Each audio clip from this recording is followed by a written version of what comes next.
The following is a presentation of Project Independence and WCWP. Project Independence is the Aging in Place initiative of the town of North Hempstead. Welcome to Project Independence and You. Good morning and welcome to Project Independence and You, Community Talk Radio on 88.1 FM and WCWP.org. I am Rebecca Miller along with Otto Lohse, our co-host. How are you, Otto, and welcome back? Thank you very much. Good morning. You had an exciting weekend. Yeah, it was a long weekend. Long weekend. We'll hear about it in Talk of the Town, I'm sure. Also, of course, Kristina Liu, who is the producer of Project Independence and You, and Dan Cox, our executive director of the radio station. Kristina, of course, pulls these shows together every week going into our 13th year. I always forget. 13th year, really. My goodness. Yeah, we'll celebrate our 12th anniversary in September. Unbelievable. So it just goes so fast. And of course, she brings great guests every week. And we have a really great guest and very timely. I think this topic is so timely. And, we have to talk about it because it changes and more things get even more tricky. So it's really good to have you, Manda Kristal, your financial exploitation and abuse program coordinator at DCJS, FCA, and Senior Financial Counselor at FCA.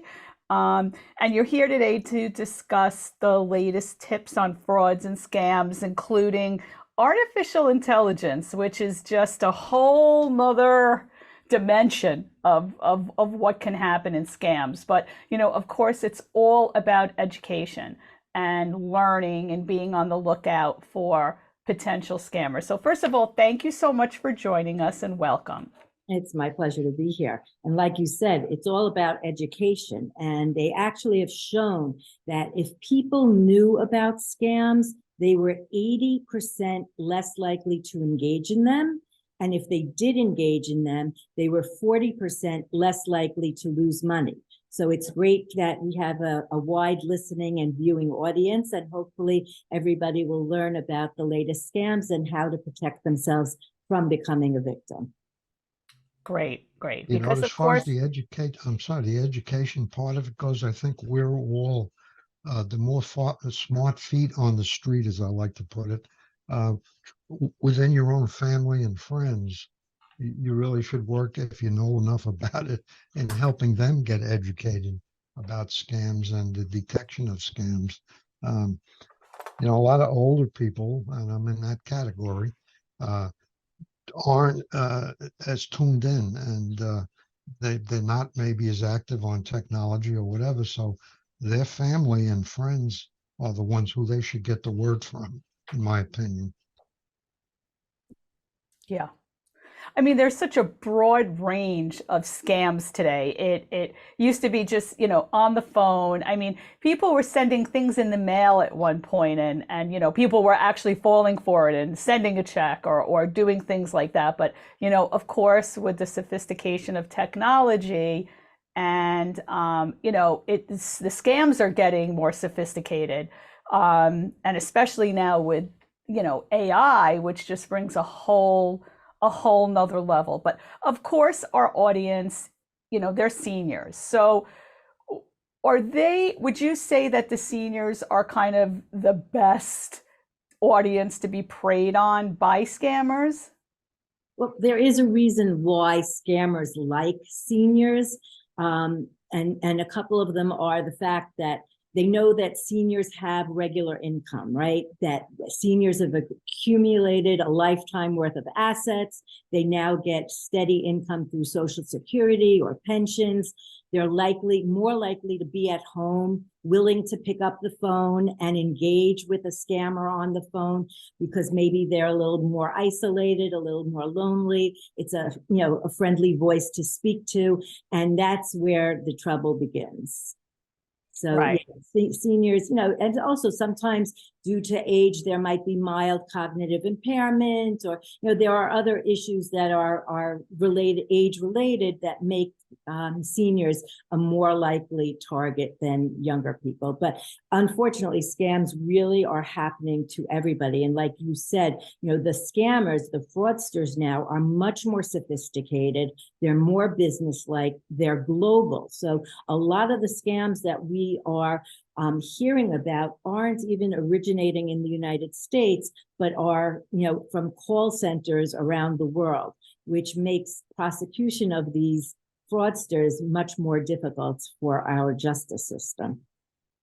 Yeah, and it's good. Again, education is so important. But I feel like with the phone, when the seniors do pick up the phone, they also, from that generation, like don't want to be rude, which is kind of, an interesting take. They don't want to be rude. And I think that the scammers call with like such an urgency that sometimes it doesn't give the person really time. It's such an urgency. Like, you need to send this right away, blah, blah, blah. It's your grandkid, it's whatever, in an accident in another country, where, in jail. I mean, just these crazy things. And if you don't wire right away, this, they're not going to be able to do surgery. They're going to keep the kid, it's like that urgent call. And I feel like that kind of call would never happen.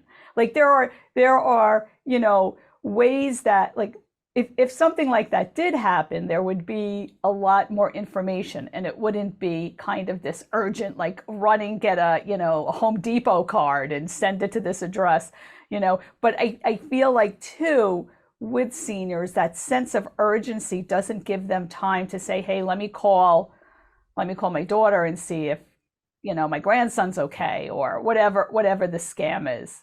Well, you've hit the nail right on the head, because when I give my presentations, I tell people, how do these scammers operate? They operate in two ways. They either make you so scared that if you don't act right then and there, something bad is going to happen to you or your family, or they operate the opposite way. They make you so excited that you want a prize, you want a trip, or there might even be romance waiting for you at the end of the internet connection. They try to get you to think with your heart and not with your head. And I always tell people, you need to take time. They want you to react without getting your head involved, just using your emotions. They bring you into a heightened sense of either being very scared or very happy, so that you think that you act before you have time to think. So as I said, you hit it exactly on the head as to how these scammers operate and what they're looking to do. One of the things that I try to tell people, the best way to protect yourself from most scams is 3 words that you need to remember. And it's don't pick up. If you don't pick up your phone to numbers that you don't recognize, then you don't even have to worry about, well, is this a legitimate call or is this not a legitimate call? So many people are willing to pick up the phone for calls that they don't know. And I tell people, yes, we know that you're not going to remember everybody's phone number.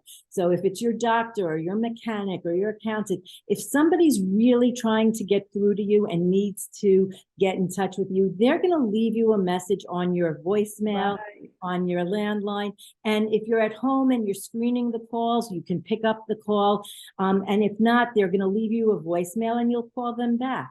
So if you don't pick up phone calls from numbers that you don't know, you're already ahead of the game. And that's one of the easiest ways to protect yourself from becoming a victim of a scam. Manda, I try to visualize, like, you're a senior who has limited or some technical knowledge, but the sources where scams can come from, the phone is one, and then there's all these other little places. Maybe give us an overview of how scams originate, what tools they use. Okay, so that's a great question. And there's a lot of different methods that scammers use. Some of them include phishing emails, robocalls, imposter schemes. And so what are some of those in more detail? So a phishing email is when the fraudster tries to get you to give sensitive information to them or to click on a link.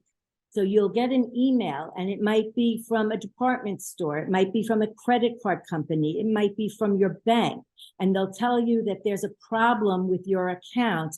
Please click here to verify information.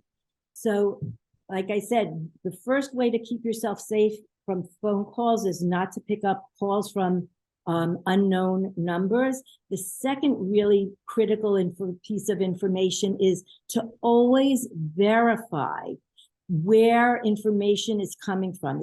If somebody is asking you to do something, to give them personal information, or to click on a link, or to call a phone number, make sure that you go to your own records. So if it is your bank, or if it is a credit card company, go to your statements, call the bank, call the credit card company, ask them if there is suspicious activity on your account. Most of the time you will find out that there is not, and that's what these phishing emails are. Or they'll leave a message on your answering machine stating that there is a problem with your bank account. Call this number so we can discuss it. Well, if you call the number that they are leaving you, you're getting their call center, right? So they leave you a message on your phone that it's Citibank and there's a problem with your bank account. Call this number. When you call that number, they're answering the phone saying, hello, this is Citibank, can I help you? And you say, yes, I got a message on my machine that there's a problem with my account. Is that true?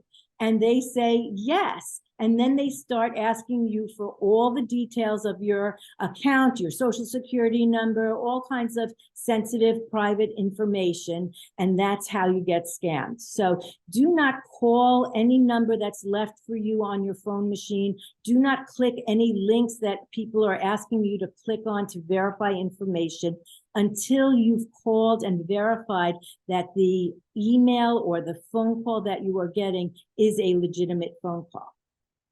You know, in line with that, like maybe 2 weeks ago, I got a phone call and it was a Citibank thing. And they said, you know, hello, you know, your account is locked. You can't use it anymore. You know, if you go to the website, you'll see his account. And I'm not going to give you my numbers, but they said, is account X that ends in 0123, is that your account? Well, actually, those were the last 4 digits of my account number. I said, no, that's not my account. And that was the end of the phone call. But had I said, oh yeah, that is the end of my, you know, okay, then give me the other numbers in your account and what, like you just described. But I could have got hooked, no question. And I could see how you get hooked because this is Citibank, you know, hello. Cheery, Is there cheery. a way, and that's a good point, Otto, is there a way that banks will actually contact you when something does happen to your account, that's the only way? Like they'll say, you know, they call you and they say, please go to your, you know, credit card and call the number on the back, because I've gotten calls now and I don't believe anyone. I don't care if they know, they tell me to call, go to my, you know, closest bank. I'm like, no, I'm not doing it. And they're like, no, really, you need to go. No, it's not going to happen. Is there a way to really kind of figure out if someone's legit? I mean, I would assume it's just hang up and call the phone number that you use, you know, the only. I think you have to stall. You don't have to react on that event, if you will. If something is really a legitimate concern, you'll have time to react. You know, the only time that somebody is going to force you to act quickly or quietly is when they're in the process of scamming you. You know, if there's a real problem with your account, your bank will give you the time necessary to do what you need to do. But like you said, Rebecca, it's the most important thing is to call directly, because that's the only way to understand whether or not it really is coming from your bank. All right. So just even hang up and call Well, the number you have on record for your bank. well, but what I also did was they told me my account was locked. So while they were on, I went online and looked at my account, and it wasn't locked, and I was able to do whatever I wanted online. You have to be able to do that pretty quickly, of course, but you can double check it that way also, I believe, And another scam that I think that seniors are particularly vulnerable to that I want to bring out is the computer virus scam, because a lot of us have come into the computer age, late in the game, and our children and grandchildren know much more about the computers than we do. And when we're on the computer and all of a sudden in the right corner comes a flashing important message that your computer has a virus and it's about to lock down and you're going to lose all your information if you don't if you don't call this number immediately. It'll say, don't shut down your computer, virus detected, call this number. And it's very eye-catching and popping, and I can't begin to tell you how many seniors have fallen for this scam. The first thing that I want you to do, if that ever does happen on your computer, is shut down your computer. Once you close the computer and you reopen it, you'll be fine and nothing will happen. We did have a client where she did call the number. They told her that they can repair the computer, they can take out the virus, they can install software that will protect against other viruses. She paid them $800 to do so. She then was speaking with friends and found out that it really was a scam. And then once you've been scammed, the likelihood of being targeted again increases because it's valuable information. When scammers get money from targets and from victims, they sell that information to other scammers. Like, go after this person. We got money, you can get money too. And scammers pay each other for that kind of valuable information. So this poor woman, 3 weeks later, gets a phone call from an attorney saying that there's a class action suit that he is involved in for people who fell for the computer scam. And not only will she get her $800 back, but they're going for punitive damages against the fraudsters, and she will make a lot more than the $800. All she has to do is pay a $2,500 retainer fee for this attorney to did she do it? Class action suit. Wow. And of course, she felt so mortified that she fell for the scam, and she was so embarrassed that she then paid $2,500 to this attorney, who obviously was the scammer because he knew exactly what the scam had been. And, again, if you have fallen for a scam, have your antenna up, because you are more likely to be targeted by other people who are going to try to get you to depart with your hard-earned money. Okay, we actually have to take a break. You're listening to Project Independence in You, Community Talk Radio on 88.1 FM and WCWP.org. We're speaking with Manda Kristal about tips on frauds and scams and artificial intelligence, which we'll be getting into in the next few segments. We'll be right back. So I get this call from my grandma, and she's like, "What's a podcast and how much does it cost?" So I tell her, podcasts are like radio shows, but you can download them on any device and listen to them anywhere at any time, and they're free. And then she says, "I see, but where can you find good ones?" And I'm like, go to wcwp.org/podcast and check out the lineup of original shows, or download any podcast app on your phone or tablet and search for LIU Studios. And she's all like, "Oh, that sounds easy." And then she asked me what an app is. LIU Studios podcasts, available on any podcast app. Those little button things on your phone screen.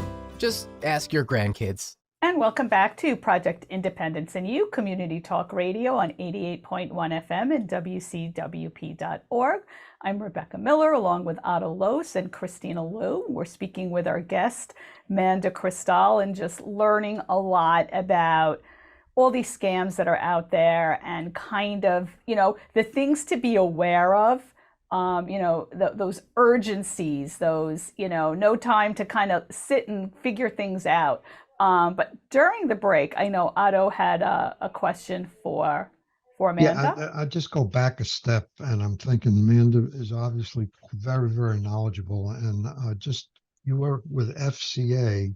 Maybe you could give us an overview of what is FCA and what do they do?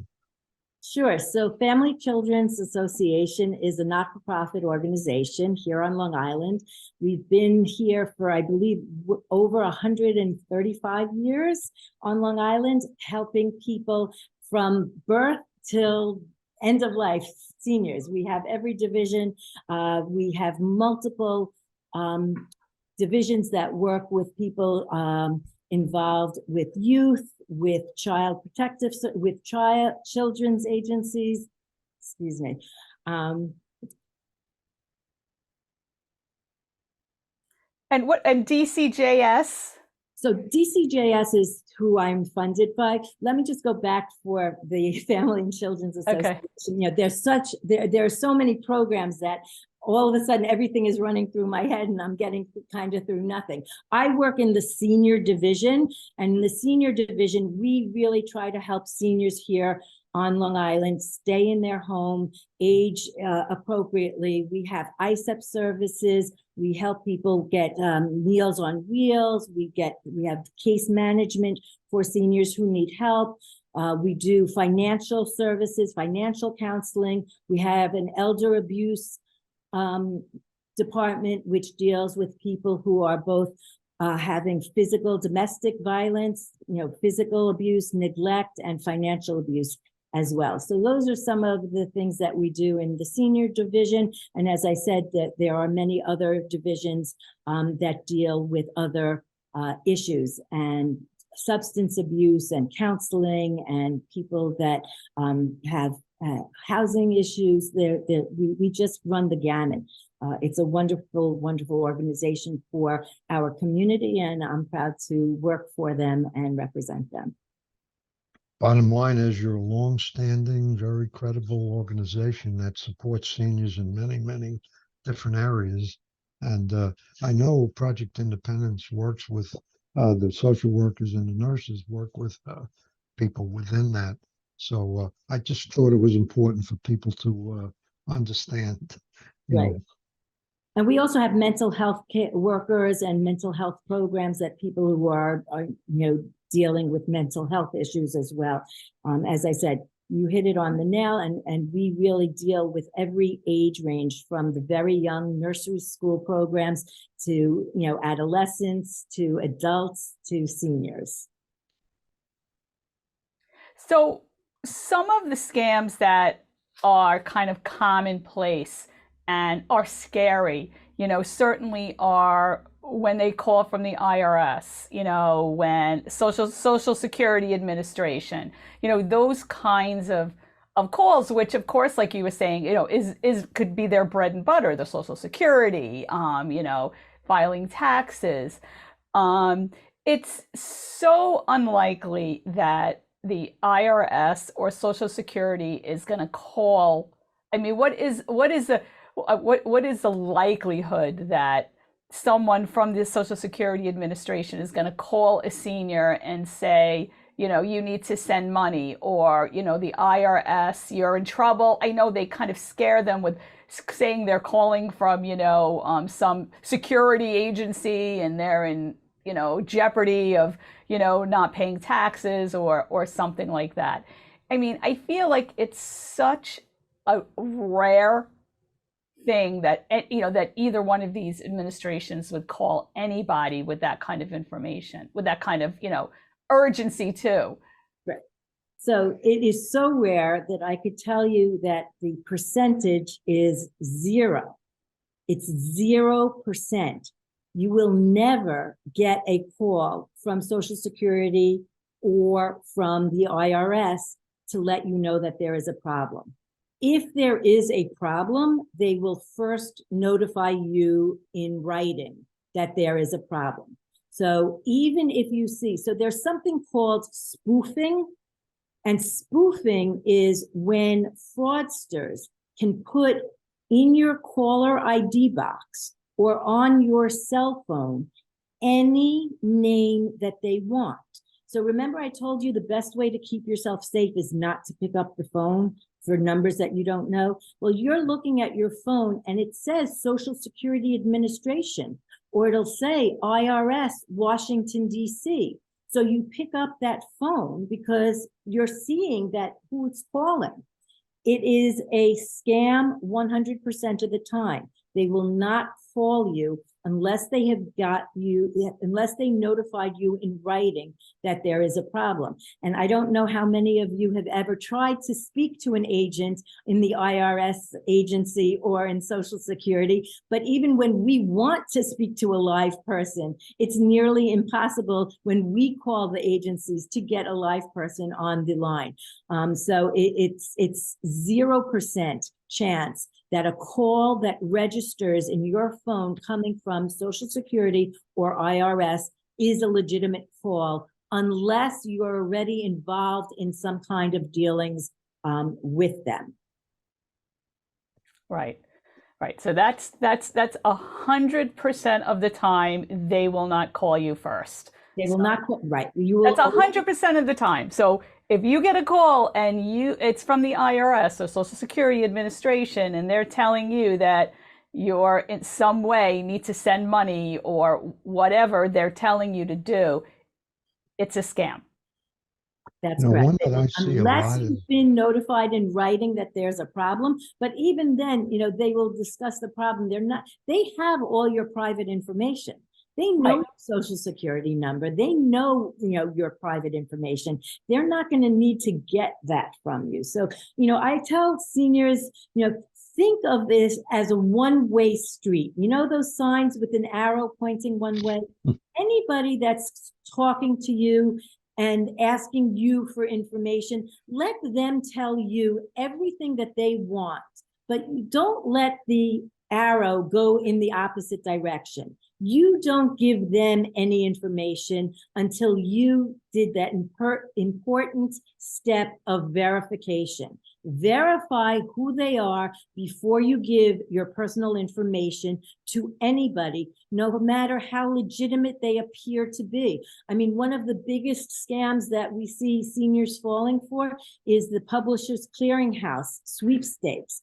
Publishers Clearinghouse is a legitimate organization, but these scammers send out letters that look so official with the logo, with the Publishers Clearinghouse. And now, as we said, that the scammers are becoming even more sophisticated, what they're doing is they're sending a check made out to you in the sum of $13,000 or $15,000, and they say you've won $500,000.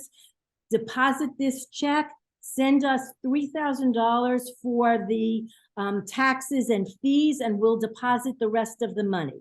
And so, of course, people, even if they are saying, "Wait, this sounds a little bit fishy," but if I deposit a $13,000 check and I only give back $3,000, I'm still ahead of the game.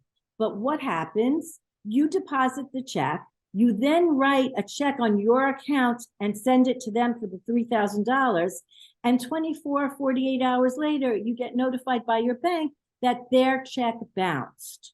And so what happens? They now have the $3,000 that you sent them. You have nothing, and you have no way of getting that money back. And that's why I say that these scammers have become so much more sophisticated than they ever were. So we really have to be on our toes. I like to live by, if it sounds too good to be true, it is 100% of the time. It is never that easy. It just isn't. I know, but we're living in really hard times. Yeah. Economic hard times, and people are desperate. And when you're desperate, you tend to do desperate actions. Right. They prey on your emotions and your response time. And they know that there's just a window of time that this might work. I know that. Go ahead, Otto. No, this is kind of quick. One of the things that I don't understand, they say that the robocall and you pick up and then somebody says, "Can you hear me?" And you say yes, and then they hang up. So with that yes, they're able to follow through and do all kinds of neat things. Is that one that you've heard about? I definitely have heard about it. It used to be something that was more prevalent than it is today. Now as we talked about this artificial intelligence, they don't have to worry about you saying yes. There are different ways of getting your voice, and with artificial intelligence, what they're doing is something called a deep fake, and they then are able to clone your voice to say whatever it is that they want you to be saying. And that's something that is very, very new on the scene. We have started to see it with the grandparent scam call, where they are able to get the actual grandchild's voice. And so when the phone call comes to the grandparent, it really sounds like that grandchild who's calling and saying that they're in trouble. And then an attorney gets on the phone and says, "Please go to your nearest store, buy $500 worth of gift cards, come back, read off the numbers at the back of the card in order for us to post bail so your grandson can be seen in front of a judge and will not have to spend the day, or the night in jail." And usually they will say, that when the grandchild calls, please don't tell mom or dad. And, again, anybody that's asking you to do something quickly or quietly reeks of a scam. And one of the best ways to protect yourself from this grandparent scam is to have a password with your family. And I tell people, even if you don't have a password set up with your family, so if you get a call like that, you ask that grandchild or niece or nephew, what is our password? Even if you don't have one, ask for a password, because the scammers are going to think that you have one. They're going to just hang up the phone and go to the next person on the list. Also, if you're not convinced that that's a viable solution, call the parent of the child, try to get in touch with the child to see if they really are in trouble. Most of the time, you will be able to find out that the child is perfectly fine and that the call is a scam. But again, we talked about urgency and fear, and that's what the scammers are trying to do. They prey on your emotions and your vulnerability. One of the things, I'm sorry again, but the method of payment, it's clear that when somebody says, "I want $500 in Home Depot gift cards," and I scratch the number off, that should be a real red flag that that's not a legitimate business. But there's other methods that I hear about, like there's some kind of where they have a web-based payment service. How do they manage to do that? What that, like I've been reading, gift cards, debit cards, Bitcoin, and the one that gets me is this web-based payment service they use. How, anything in that arena? I do not. I know about the others. So the scammers, their method of payment, what they really like are, like we said, the gift cards, the prepaid debit cards, money transfers. But I don't know about these web-based payment services. One of the reasons why they like the other three is because they get the money immediately and there's no way to trace it back to where it's coming from. So that's why gift cards, prepaid debit cards, and money transfers, wires are the gift of the scammer's choice of payment. And that's one of the telltale signs of if it's something is a scam or not. Because again, like you said, with gift cards, no legitimate organization, no utility company, no gas company, is going to ask you to pay for a service using a gift card. One of the things we have now as we're getting into the summer is, we have the scams where they pretend to be the utility company. They call the person saying, we didn't receive your last utility payment. We are going to turn off your electricity if you don't go out and get us the payment right away by going to the store, getting the gift card, and reading us the numbers off the back of the card. And people are so scared that their electricity is going to be turned off, or that they're willing to do anything to clear the problem. And that's wherein lies the victimization of scammers, of the people that are targeted. They are scared and they don't use their head to think of what they can do. Call the electric company and see if they really didn't receive the payment. And if you call the company, try to give distance between the time of the ask of money and the time that you do something. If you take a deep breath, if you get yourself in give yourself the ability to think rationally, you might be able to, save yourself from becoming a victim. Is there a number that FCA has that if somebody has some feelings about a scam that they could call? Absolutely. Absolutely. So our services for this is free of charge, and it is my program, and the phone number for that would be 516-485-3425, and it's extension 2333. And we'd be happy to go over any kind of phone calls that you're getting, any mail that you're getting. If you've been a victim of a scam, we are happy to talk to you about it, how to repair some damage that might occur because of identity theft. If you've given Social Security number out or your Medicare number out, things of that sort. And we'd be very happy to help anybody who contacts us. That's a very valuable number. Okay, we actually have to take a quick break. You're listening to Project Independence and You Community Talk Radio on 88.1 FM and WCWP.org. We will be right back. WCWP is your home for great music and great conversation. You'll find all that and more on WCWP.org. Listen live on the web, check out the lineup, subscribe to podcasts, and stay up to date on the latest station events. Get in touch with us and let us know if you like what you're hearing. And find out how you can support or get involved at the only community public radio station serving Nassau's North Shore. Plus, sign up to get a free bumper sticker. It's all online at WCWP.org. And welcome back to Project Independence and You Community Talk Radio on 88.1 FM and WCWP.org. I'm Rebecca Miller along with Otto Lohse, Kristina Liu, and Dan Cox. And we are here today speaking with Manda Kristal, and she's been giving us so much information on scams that are out there. And we just kind of started talking a little bit more about AI and artificial intelligence. And, I'm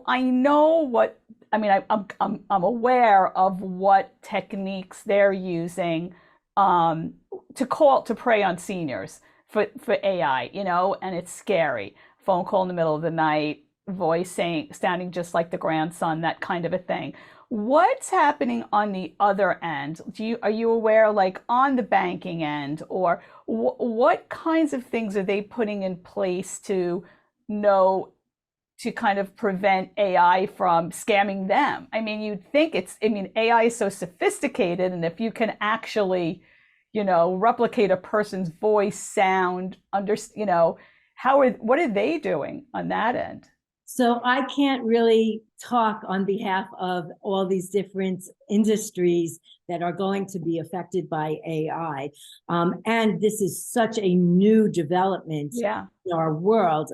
There was the congressional hearing about asking for regulation of AI by the person who really has invented the AI. That is, something that is being taken very seriously and is underway. But in terms of the different industries and how they are going to react to AI and what they are going to have in place, I can't speak on that. And I think it's a little early because, we're just in the real infancy stage of AI coming into play, and seeing what kind of havoc it can wreak on the whole population. Because like you said, they can clone voices, they can clone images. There are there are situations where we've seen actual video footage that has been doctored to show people and faces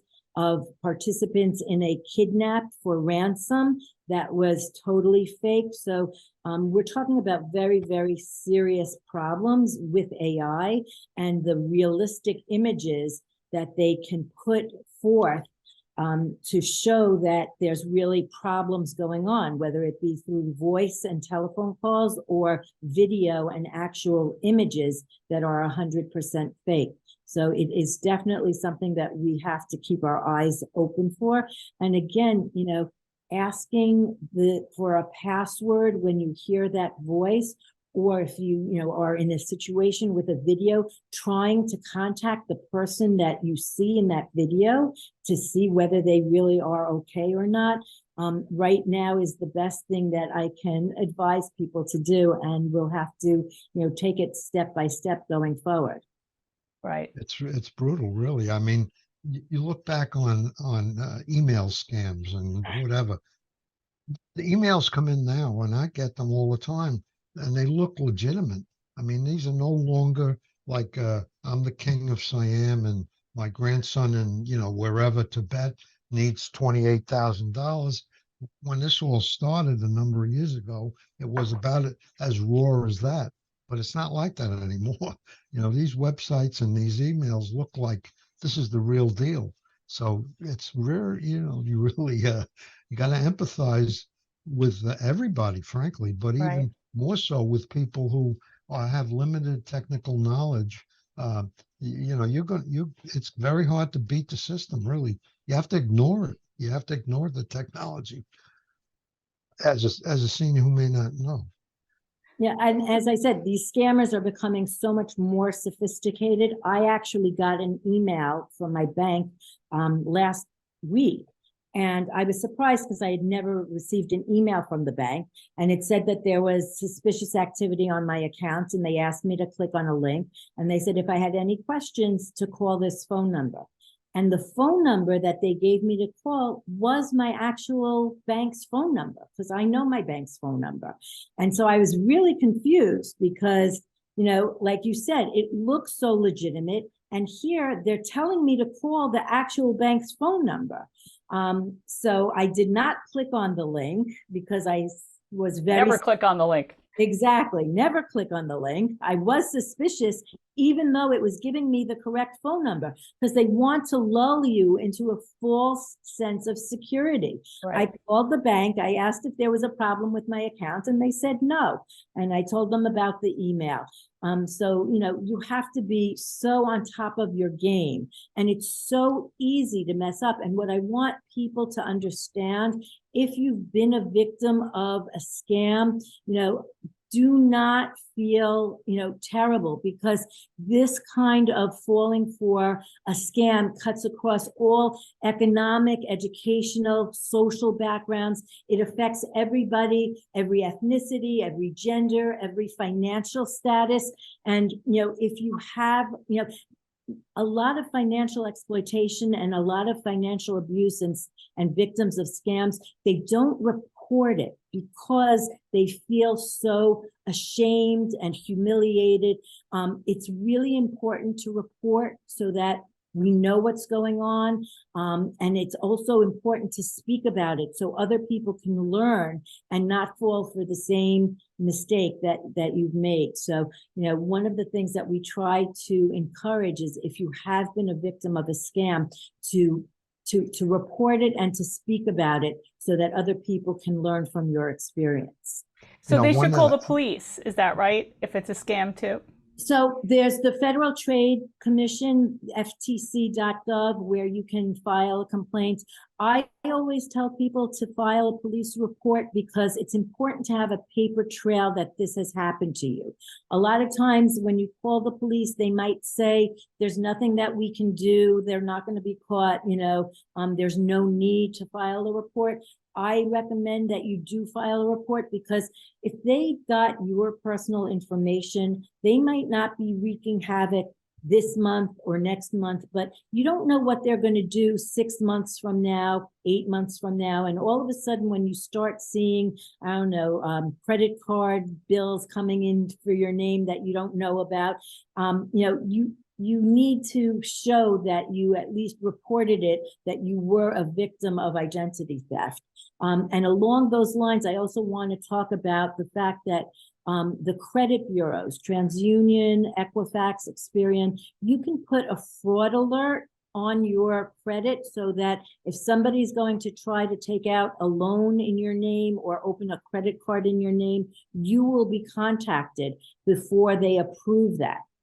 Now, with the fraud alert, all you have to do is call one of those credit agencies and they will call the other two and place the alert on all three accounts.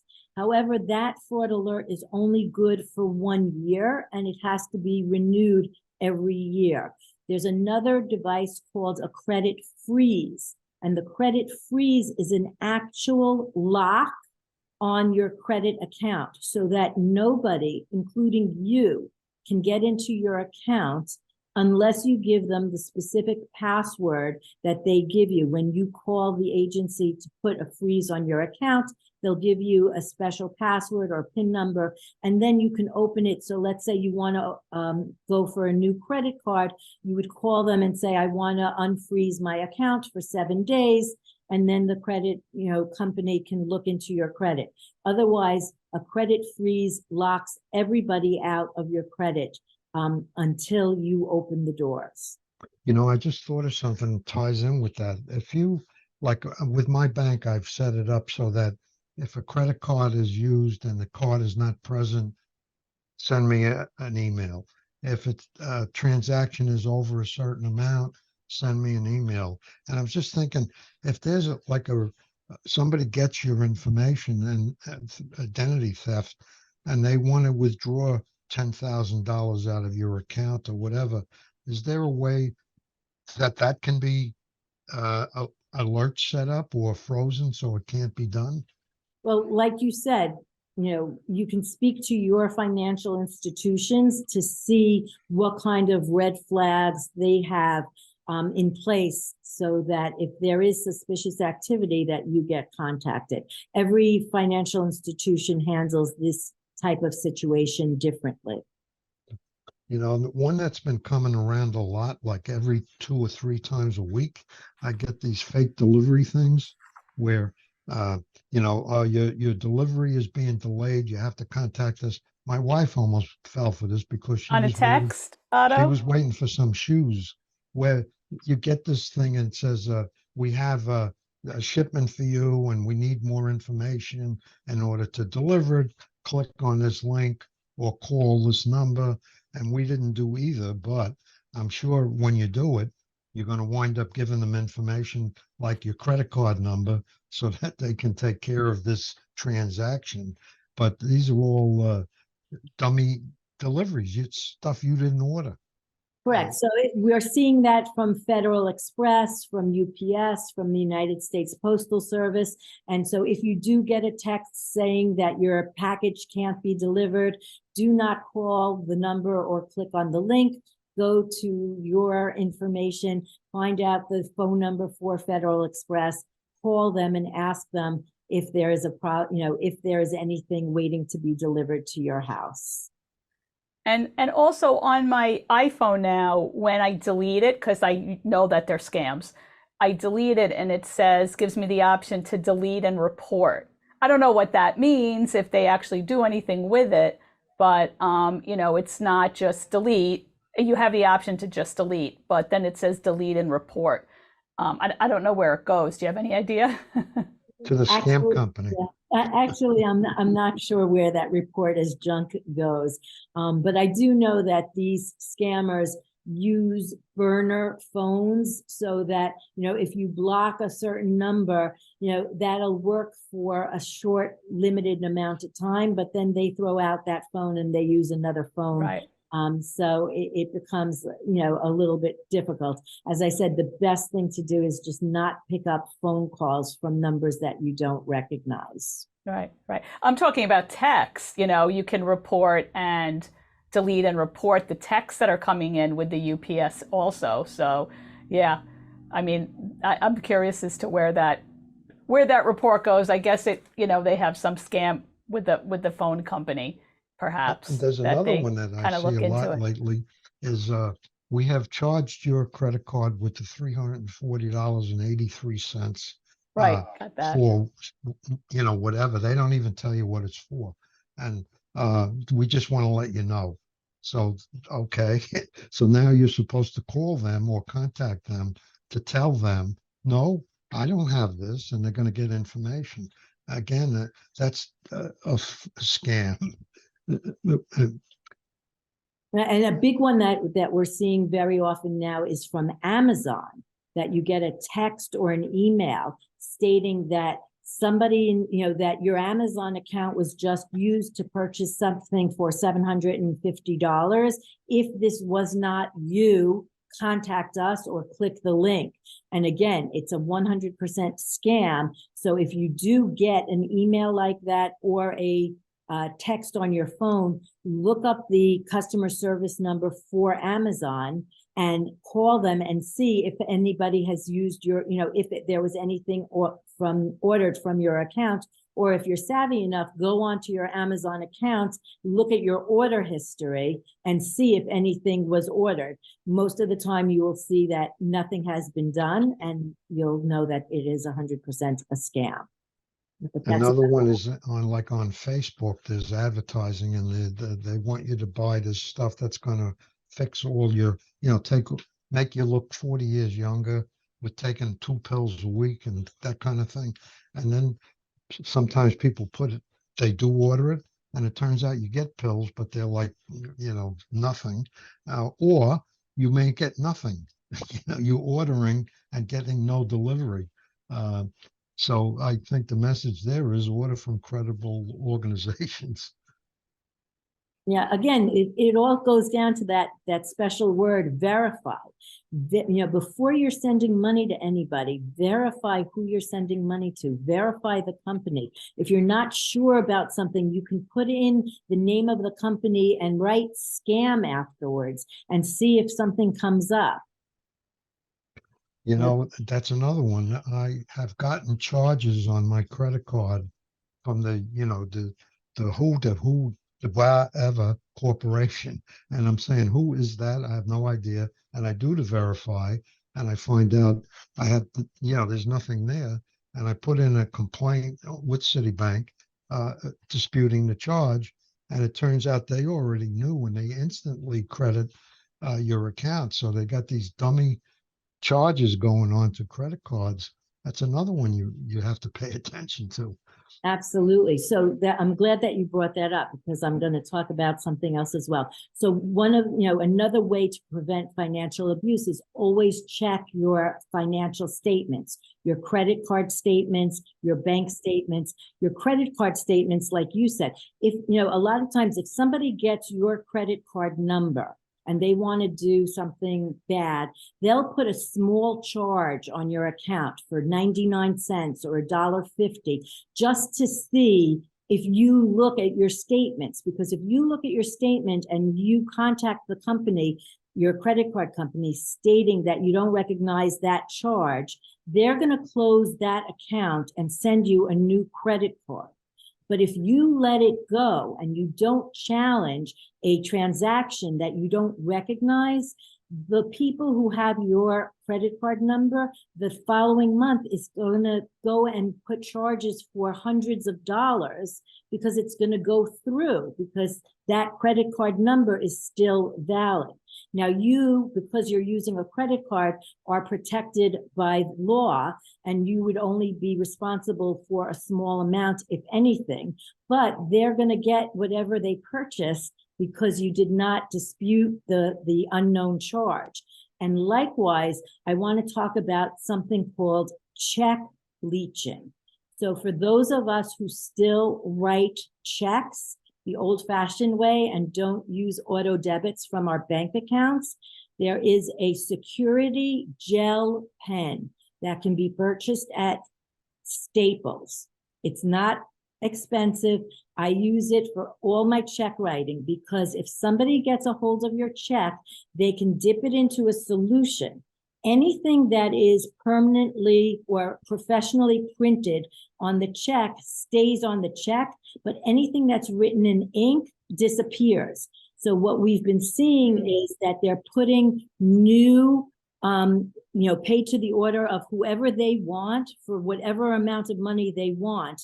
And then if you're not checking your balance statement, your bank statement, when it comes, you might be having a withdrawal of money for a check that you never wrote. So if you're writing checks, get that security gel pen and use a gel pen because the viscosity of the ink is such that it doesn't wipe off when they use the bleaching solution. Okay, so you got to make sure though that it is a security gel pen and not just any kind of gel pen. It's a security kind of. I believe any gel pen, because the gel pens are, the viscosity of the ink is much thicker than a ballpoint pen. Oh, okay. So yes. Great tip. Great tip. Unfortunately, we have to go to break. I want to thank you so much, Manda, for joining us today. It's just endless. We probably could have gone for a full another hour, and I'm sure that Kristina will have you back. So I want to thank you again for taking so much time and, educating our listeners. We really appreciate it. Project Independence in You, Community Talk Radio on 88.1 FM and WCWP.org.